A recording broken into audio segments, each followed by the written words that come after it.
那很多人可能对台湾政治不满意，甚至于觉得很失望。但是我跟你讲，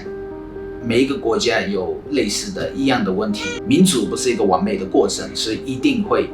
遇到更多的挑战。其实，在英国国会里面，很少他们会提到台湾这个问题。台湾跟英国是两个开放民主国家，希望更多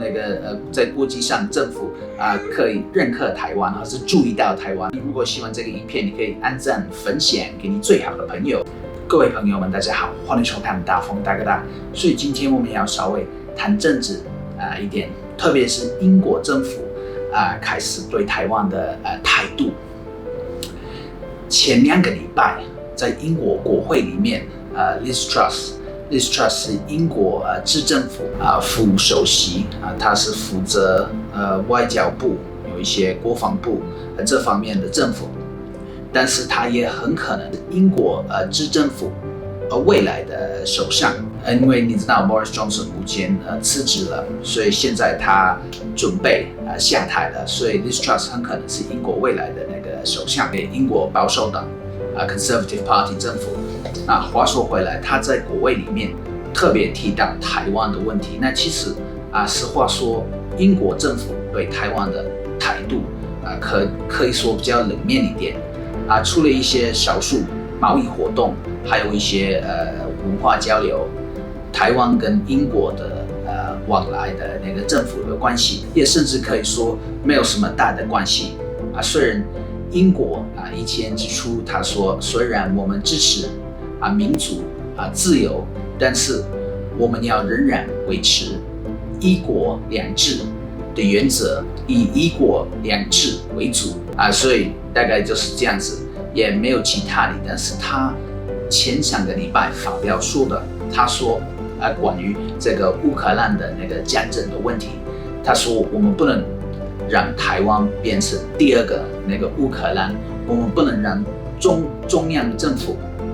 侵犯台湾、侵略台湾。因此他就是继续说，他说我们要开始把这个武器提供卖武器给台湾，保护自己我觉得其实这个是从美国开始的这个是变成一个比较在国际上的一个趋势现在很多西方国家好像他们开始对中共政府有点受够了甚至说有点开始反对他们。那当然在经济上在中国他们可能有很大的庞大的利益，但是其实我是个人认为英国是这样子，他们的态度是对的，因为毕竟台湾跟英国是2个开放民主国家，那应该2个开放民主国家要互相帮忙互相支持，因为在政治上社会上他们的目标也是类似的，让一个开放社会用法治来发展这个国家所以我觉得多支持民主国家是对的。但是其实在英国国会里面很少他们会提到台湾这个问题。台湾可能很多人对这个问题不熟甚至于可能不知道台湾有这个岛。我觉得这个表示一个很大的转折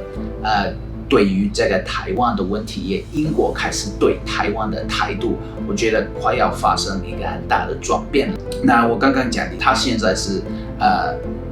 第1还是第2个候选人那他们会在保守党内选出英国未来的那个首相。所以如果他被选上的话，我觉得这个对台湾未来发展的方向是个好处，也可能说是那个台英的关系，他们可能想要就是打造好的关系，也许也给中国一个讯号，说英国要多支持台湾，我们要多支持这个民主开放的国家。从那个川普他第1个任期的时候到现在那个拜登政府到现在也多支持台湾。那美国应该在国际上美国就说了算，他们多支持台湾，其他的西方国家就会跟着他们，因为基本上在世界上美国还算是我们的老大所以他们说好，我们多支持台湾，我觉得其他的西方国家就会跟着这个趋势。那当然他就是说的而已，我不知道他会行动起来啊。那当然多武器也是好呢，我可能比较偏向开放谈话这种的发展的方向当然武器是一个很重要的一个东西，能够保护你的国家，也保护你的人民。但是我还是个人觉得两个国家可以面对面开始那个开放的谈话，这个也是应该最好的方法。但是我们在这个状况下，我觉得这个就是一个好的点，从这里英国台湾打造好的关系，慢慢发展起来，也会对台湾很大的帮助。所以今天不好意思，我们要谈到多那个政府的一些问题，但是在台湾政治就是一个很明显的一个问题。那很多人可能对台湾政治不满意甚至于觉得很失望。但是我跟你讲，每一个国家有类似的一样的问题，民主不是一个完美的过程，所以一定会遇到更多的挑战。那英国就是打个比方说，现在我们要脱欧了，但是这个是5年前我们决定投票，但是谈判到现在15年了还谈不拢。所以其实政治是一个很复杂的一个问题。那关于台湾，因为很多人就是希望说台湾，我希望台湾可以走自己的路。基本上我觉得台湾已经在他自己的路了。如果台湾要走他自己的路，我觉得他就是要继续下去这样子我觉得到目前为止，台湾已经有他自己的风格、自己的风气。那当然，我们就是希望台湾我们在这里一个2300万的人民可以就是安全的、和平的继续下去，在我们的漂亮的美丽岛。也就是希望更多那个在国际上政府可以认可台湾，或是注意到台湾，也让台湾去参加更多在国际上的一些活动。好的，你如果喜欢这个影片，你可以按赞分享给你最好的朋友。下次见哦，拜拜。